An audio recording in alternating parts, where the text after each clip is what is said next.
This is the Warwick Acoustics BRAVURA. It is a headphone system that I first tried this year at Munich High End, and I was kind of blown away. Immediately I asked the guy, please, can I review these? These are phenomenal. Obviously, they are now here, alongside their bigger brother, the Aperio, which will be getting their own video.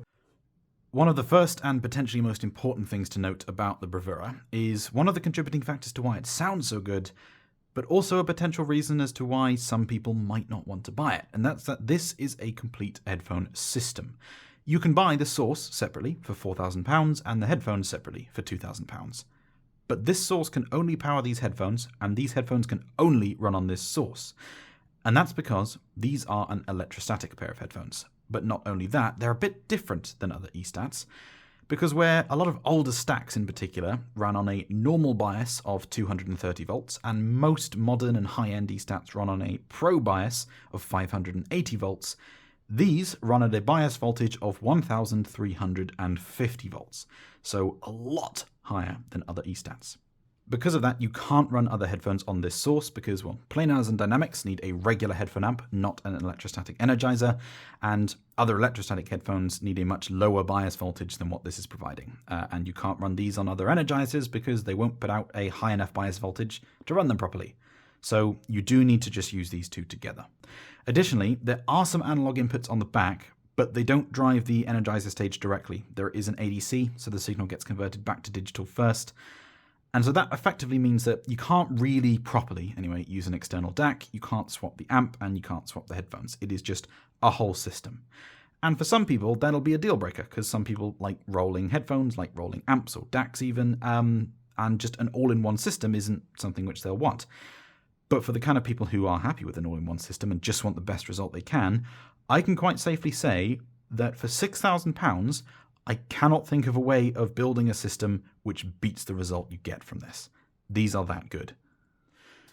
Before we talk about sound any further though, let's talk about the build, comfort, and feature set of the BRAVURA. So the first thing that you'll notice upon picking them up, they are really lightweight. These really don't weigh all that much, to the point where I initially thought that they were made of plastic. I just assumed that they had to be because they don't weigh very much at all. Turns out, no, that's not the case. These are injected magnesium cups, which is pretty cool. So it is metal, just one of the lightest ones you can get. Going to be very durable. It's got this nice soft touch finish on top of it, which can pick up some fingerprints and stuff sometimes. But other than that, I think looks and feels really good, and it's very lightweight. So that's a really cool design aspect. In terms of actual comfort itself, it's a solid 8 out of 10. The pads are extremely plush and soft on both the cups and the headband. My ear doesn't touch anything inside the pads either, so lots of space, doesn't touch the inside grill like it does on certain headphones. Really, I've been happy to wear these for full 8-hour work days and have had no issues whatsoever. The only thing to mention is that these do clamp slightly more than other headphones, so if you're really sensitive to clamp, they might bother you, but for me, like I said, I've been happy to wear these all day. They are very lightweight, very soft, really ergonomic. They're excellent. Really, really comfortable headphones to wear for long periods of time. The only thing that I'm not super happy with from a comfort perspective is the cable. The cable is particularly thick and stiff and firm, which that's a bit of an issue because when you're turning your head, the cable does actually, push the headphones almost. It's not very soft and it is a bit microphonic. But at the same time, this is an e-stat and it's an e-stat with a very high bias voltage, so you can't just run any cable you like on an e-stat. This is why, for example, stacks for a long time, you couldn't replace the cables. And then recently you've been able to, but you can't just throw anything you like on there. You do have to use actual stacked cables.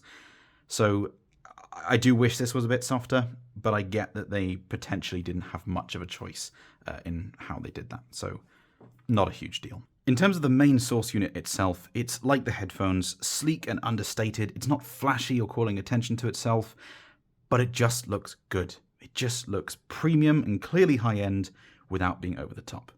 I don't quite know how thick the chassis is, but it feels solid. It weighs quite a bit. It looks gorgeous. You get this lovely matte finish over the top with these wavy indents to match the grills on the cups, and then a piano black gloss finish on the front. Even the switches feel great. Just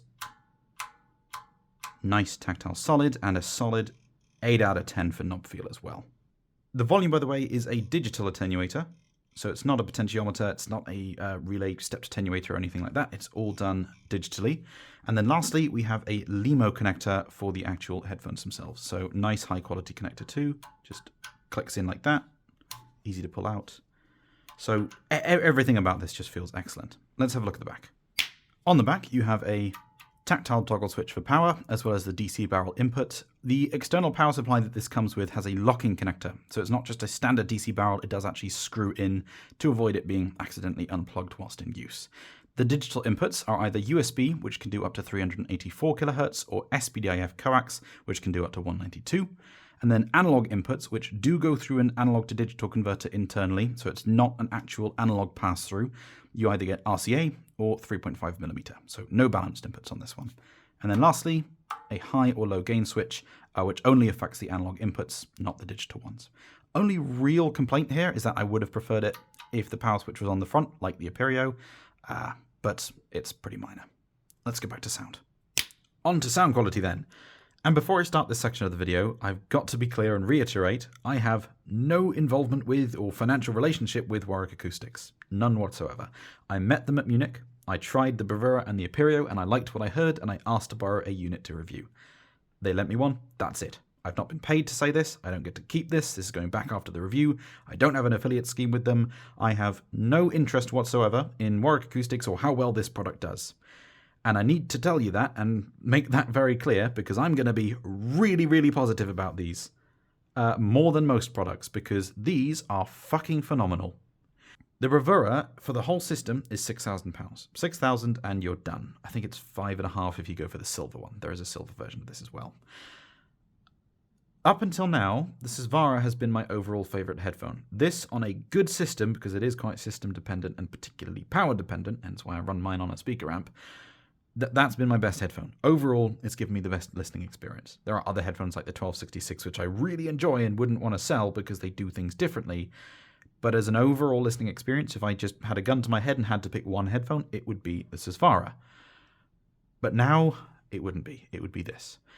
The Susvara is £6,000 officially. You can get it for about 4.5, but then you need to spend a few grand on source gear. The Stax X9000, which is also excellent, that's £6,000 for itself, again, plus probably a few grand for source gear. Same with the 1266, which is 5 grand. This is 6 grand just for the whole system. You don't need anything else, just this and this, 6 grand, done, and it beats all three of those. This is a better listening experience than Susvara with a May or a Wave Dream or a Dave on an HB2 or a CFA3 or an Anor. These are wicked good. These are just that good. They're not perfect. There are some issues and drawbacks with them, which I'll talk to you about in a minute. But as an overall listening experience, these are brilliant. Now, the tuning of the Bravuras is interesting for a couple of reasons. Firstly, it's not actually all down to the headphones and the drivers themselves. Part of the sound signature is thanks to the source gear, and I don't just mean in the traditional sense. I mean, this is actually doing some EQ. The EQ, alongside the digital volume control, are all done separately from the DAC, full custom 64-bit processing, noise shaping and dithering, which apparently they've put quite a lot of work into.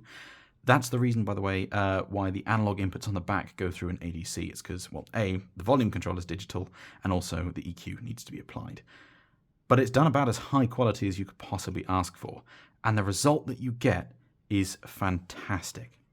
I don't know what the frequency response of these is, because no one's tested it as far as I'm aware. There are some measurements of the old Sonoma, but the people I know who have tried that and these say that these sound quite different and quite a lot better, so I wouldn't necessarily say that they're going to be exactly the same. How I hear this, though, is this. This is a headphone that leans warm of neutral, but doesn't go too far. It's not as warm as anything from ZMF, for example, or a Meze Empyrean, but it's warmer than a Susvara. And it's also got a couple interesting things about the frequency response, which I really like, but you wouldn't actually expect to see if it was just the driver doing its own thing. Most notably, down in the last, I want to say 50 to 80 hertz or so, there is a bit of a sub-bass lift. And that gives this a bit more oomph than you would typically get from any other E-stat. I'm guessing that's due to the EQ within the source itself, but obviously can't know for sure. But regardless, I quite like it. And the other thing is that the vocal presence region is just slightly pushed forward in a really, really engaging way. As a result, you get this sound which is warm, but has Beautiful upper treble extension and really even-handed treble as well. There is absolutely no hint of harshness or fatigue to this, whilst being one of the most resolving headphones that you can get your hands on.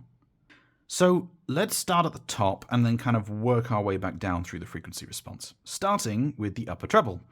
The upper treble on the Bravura feels, and this is a word which I'm going to keep using throughout this video because honestly it's appropriate, tasteful. It feels purposefully done.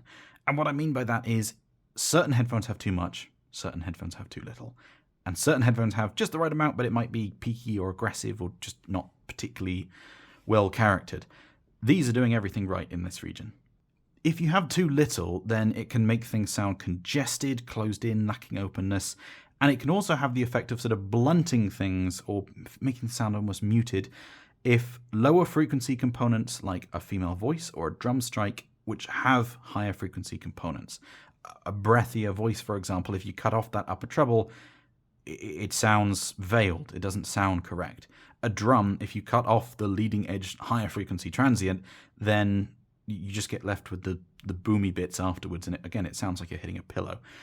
Certain headphones do that too much. They roll off the upper treble and you don't get that incisiveness. Certain headphones have it too much, which can either, depending on how far down it extends, lead to things being bright, aggressive, fatiguing, or it can just make things sound kind of forced.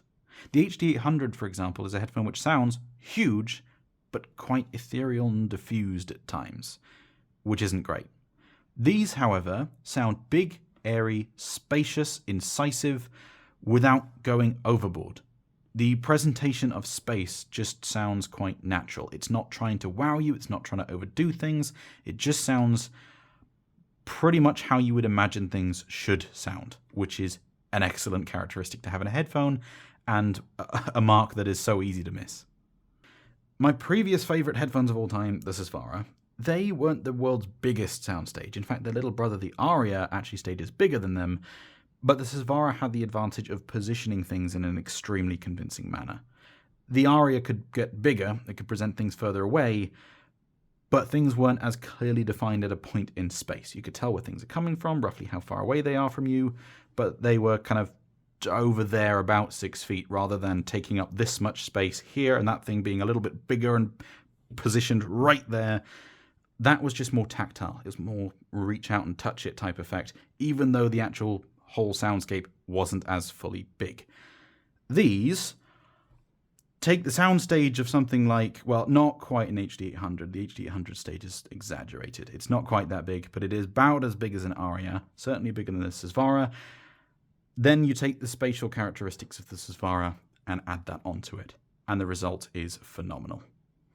So we can start by playing something big.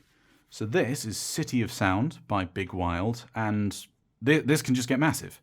Depending on what headphones you're using, the size of soundstage can change dramatically. Empty lungs as we shout to the stars. Ooh, say your grace in the city of sound. As we break down the walls. And the reverberations are quite interesting because it just sounds so natural. It doesn't sound like these are forcing things. It doesn't sound like these are trying to sound big. It just sounds like they are big. They're not forcing it like an HD800. And they also have much better tactility and realism than something like an Aria. Obviously, these are much more expensive than an Aria. But the point is that I'd not heard those combination of characteristics come together in a headphone before. The Susvara, I preferred the Susvara, well, ignoring the tonality and the resolution and everything like that. All the other advantages this has over an HD800 or an Aria, I liked it because of the fact that the presentation was realistic, even if it was a bit smaller. But being able to have that with a bigger soundstage? Yes, please. That's awesome. There is one aspect of the Bravura's presentation, though, which is not particularly natural or realistic, but a lot of people are going to like it. And in fact, a lot of people seem to prefer it when a headphone does this. It reminded me of the ZMF Atrium because the Atrium did exactly the same thing, which is that vocals are kept quite intimate the whole time. Doesn't matter what's going on, doesn't matter how big the track is overall, or really how far away those vocals should be, they are always quite close to you. Now, this isn't strictly speaking a natural or realistic presentation, and some people aren't going to like that, but a lot of people do, because it means that vocals are more prominent. It means that they are easier to hear, they are pushed forward in the mix effectively, without being coloured. This doesn't alter the tonality or the timbre and character of the vocals. They don't sound changed. They sound actually really quite true to life. It's just that they're always quite close to you. They're always a little bit more upfront in the mix than they are on other headphones. And so if you're a vocals fan, that can actually be really quite good. And so when you listen to a track which normally is actually quite big, the soundscape in this track, Sex and Candy by Maroon 5, is quite expansive, and the vocals are normally somewhat distant from you. They're not miles away, but they are certainly spaced. Whereas here on the Bravura, they are quite close to you. But the vocals still sound incredibly natural and convincing that they're just closer. They're more prominent.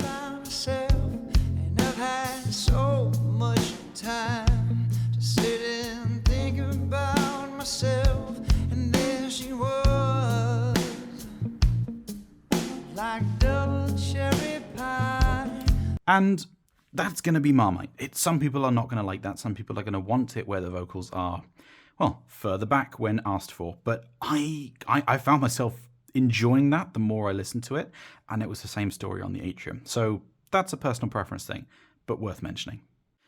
Detail retrieval is kind of something which you're going to get a different answer as to exactly what it means, or even what headphone is the most detailed, from every single person you ask. For me, though, detail retrieval is kind of a combination of two things. Most importantly, literally just how much information can I hear about a particular musical element? How much low-level detail can I extract from this vocalist's voice, from that organ, from that guitar? Just the stuff that's normally really difficult to hear. How much of it can I hear? That can be influenced by frequency response. If you make certain things brighter, for example, then certain things which are normally harder to hear are more prominent, and it comes across more detailed, even if actually it is just pushing those things forward a bit, which this is not doing. But the other thing is clarity of separation. Not just how much can I hear about this element by itself, how much can I hear when everything else starts going on? How much can I hear in this vocalist's voice when I've got a bass guitar playing and drums and an organ and 6 different synths? How easy is it to just ignore all that and focus on that one particular thing? That's not related to spatial presentation. You can have headphones which have almost no stage, or even IEMs, for example, where you can't physically separate them and put them in a different location, but you can still focus on one thing and not have it bothered by the bass guitar playing or the synths. All the information is still readily available to you. Those two factors are what make detail retrieval for me. And boy, does this have a lot of it. It's got so much that when you swap to Susvara, it makes the Susvara sound a little bit slow. And I never thought I'd be saying that, because the Susvara is an extremely resolving headphone. From a technical perspective, it's just truly excellent. But the contrast when swapping between these two, it's I don't want to say jaw-dropping and overemphasize things, but it's sure as hell noticeable. So when I'm listening to a track with quite a lot going on, it is also about the three-dimensionality aspect of it. For me, the presentation of space plays a large part in how immersed I get into music. And so when I've got something like this is Particles by Polaroid, pay attention to the rim of the snare drum being hit.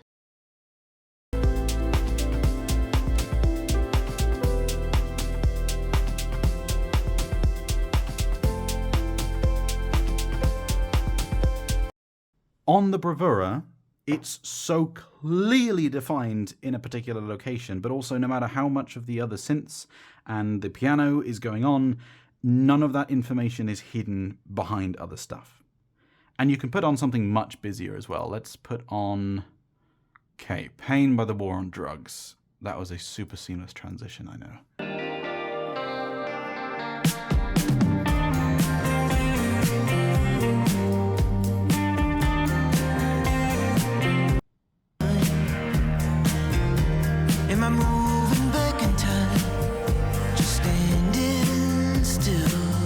It's not even just the guitar, it's the actual plucking of the strings.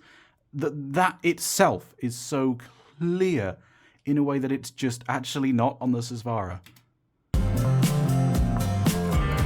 I met a man with a broken back. And it's a Susvara. Like, it... From a resolution standpoint, E-Stats have an advantage. They are just typically more resolving than other headphones, but they usually have drawbacks. I mean, up till I heard the Aperio, the most resolving headphones I'd ever heard was the Stax Lambda Signature. It's a much older pair of Stax. It was extremely resolving, but it had some tonality, timbre, and low-end issues, which just made me sell it, because I didn't enjoy listening to them, even though I admired what they could do from a resolution standpoint. But this is extracting so much information from your recordings, whilst also just having a near perfect tonal balance, a wonderful spatial presentation, and it's super comfortable. And honestly, it's only kind of got one drawback. And that weakness, which I don't really want to overstate, because it's not that these are doing things badly, it's just that they're not quite up to the same level as certain other headphones in a similar price range, like the Susvara, and that's low end. Now, this is something which honestly has divided the headphone community for goodness knows how long. And that's that there's a stereotype that E-Stats don't have slam. That low end on E-Stats is basically limp, unengaging, not particularly forceful or authoritative, and that's mostly been my experience too. It's one of the reasons why I sold the Stax I had previously, and all the other Stax I've tried on various sources at various locations typically have had that problem, where the low end can be pretty clean and articulate, and the sub-bass extension can be completely flat down in, way past 20 hertz, but they just don't have any force. There's no weight or authority. I don't feel like I'm being kicked in the chest. Not really sure why that is, but that's just been my experience, and it's seemingly been the experience of a lot of other people. At least until recently, because there's been 3 E-Stats which I've tried which didn't really have that problem. There's the Audeze Carbon, which was really quite good low end, the Stax X9000, and these. The Aperio are just a complete outlier in that that's actually some of the best overall low end I've heard on any headphone, period, but that's for the next video. But on the Bravura, if you've heard an X9000, you'll already know if you like the low end on these, because it sounds very, very similar. There's a lot of sort of rumble, thunder capability. It's got good extension, and in fact, like I said, a slight sub-bass rise, which for more legato kind of ongoing elements works quite well. This is Don't Hold Back by Bob Moses, and this doesn't have any issues at all. This sounds lovely.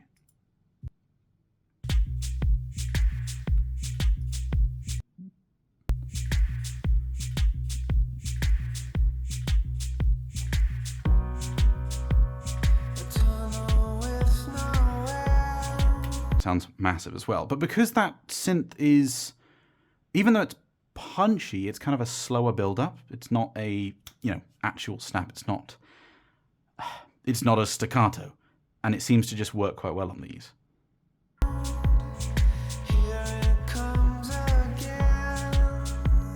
And the piano has plenty of body and everything as well. They don't sound lightweight and ethereal like a 009 did, for example. But for more staccato elements, more transient type things, it's not quite the same story. So this is Cracker Island by Gorillaz. On Cracker Island it was born, to the collective of the dawn.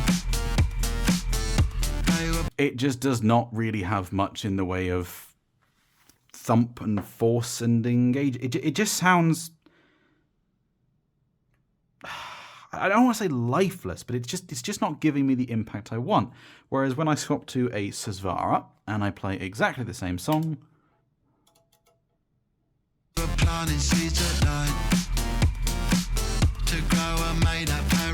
now there's no problem. Now it's punching me in the chest and giving me the slight concussion that I was looking for. So low end on this is somewhat of a mixed bag. If you listen to a lot of EDM, percussion heavy type music, this might not be your jam, and you might want something a little bit more planar, or you probably want a dynamic, to be honest, for that kind of music. But it's not bad. It's not that you can't listen to this on those genres on these headphones. It's just it's not as good as something like a Sesvara. But then you get to mid-range, and now things are looking oh so sunny again, because the mid-range on this is just so beautiful.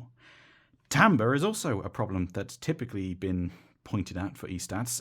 They often have either etchy timbre overall, thin, ethereal, or they just have picky timbre, where they might be excellent at strings, but then male vocals just sound weird. This does not have that problem. Timbre on these headphones is stunning. Absolutely everything I've heard, other than certain types of drums, sounds incredibly true to life. It can be positioned perfectly, it's got a huge amount of actual detail extracted from it, and the tuning and tonality just sounds so natural, so convincing, that the complete package this provides is beautiful. So, let's put on, well, let's do some orchestral. Let's do Caritas by Deadmau5.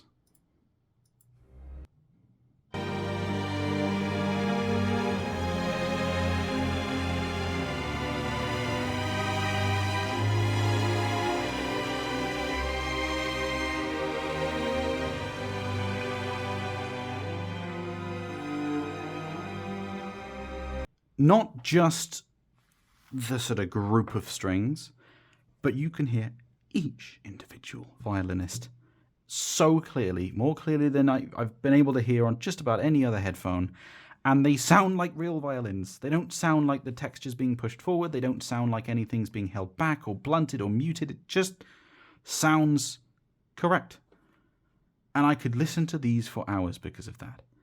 Vocals as well are honestly just something to behold. Let's do No Words. Ooh, like the walls are fire, let them burn. We got a lot to say, but we don't need words. Like the walls are fire, let them burn. We got a lot to say, but we don't need words. And it does all of this without the slightest bit of fatigue, because every headphone I've tried misses the mark to some degree in that regard. It's not really possible to have a perfect headphone there, but everything either ends up becoming, in order to appear detailed or actually be detailed, it sacrifices other things and it becomes too sibilant, too sharp, too bright, too dry, various other aspects of the above, lacking low end or mid bass. You know, the HD800, very resolving headphone, but it's quite sibilant. The Aria, I really like them, it's one of my favourite all-rounders, but it is too bright for some people. Even the Sesvara, I love the Sesvara to bits. It has been my favourite headphone for a very long time, but some people find it doesn't have enough body, it doesn't have quite enough warmth. But it's not necessarily possible to add much more warmth to this without starting to veil things almost. And then you go to something like Emeze Empyrean, the original one. I've not heard the Elite at home yet, where it does smooth things over too much. It's a very, very pleasant sound signature, but you don't get the same level of resolution. I love the ZMF Atrium so much that I've ordered one. It's not the most resolving headphone in the world because it is quite a warm and quite mid-bassy signature, and I love it for that. I love it for what it's doing, but to get this level of detail with this excellent tuning is quite an accomplishment, and I commend Warwick for managing to do it, because I genuinely have not heard another headphone get this close to being just the right balance of articulate and detailed without going too far. Something like a D8000 actually got really quite close. It's not as resolving as this, but the D8000 actually is quite a good example of how to do that right, in my opinion. Maybe slightly too warm, but these are magic in terms of how much detail they can provide whilst sounding so far from artificial. As is probably evident, I really like the Bravura. I think this is a phenomenal system, and honestly, strange as it might seem to say this for a £6,000 system, I think it's good value. And I say that because I cannot think of a way to build a system with any headphone that beats the sound quality you're getting from this without spending a lot more. I mean, you can barely buy an X9000 for £6,000, let alone get the source gear for it. Sesvara, you can, if you ask a dealer very nicely, get about 4.5, but you've still got to buy some pretty substantial source gear. Atrium just isn't as resolving as this. D8000 isn't as resolving as this and doesn't stage anywhere near as well. There's just nothing provides as complete a package as this is doing. The only asterisk is that if you want something with a lot of sort of visceral low end for EDM, very percussion heavy genres, this might not be your thing, but it's not lacking there either. Like if you mostly listen to other stuff and occasionally listen to that kind of thing, you're not going to feel, oh, I've got to swap to some other headphones. They're fine. It's just if that is your primary spot for listening, you might want something with a little bit more oomph. The Bravura is a headphone that combines top-tier technical performance with one of the most refined tunings of any headphone I've tried, as well as having superb comfort on top. The only reason that I personally am not going to be getting one of these is because it doesn't necessarily make sense from a reviewer's standpoint. I can't use other headphones on this. I can't swap this and compare it to other amps because this only runs these headphones. And I can't actually compare other DACs really because they go through an ADC. So for my use case, it doesn't make sense. And for some audiophiles, it might not make sense because part of the fun is sometimes rolling amps and DACs and headphones and using lots of different stuff. That, same reason people roll tubes, right?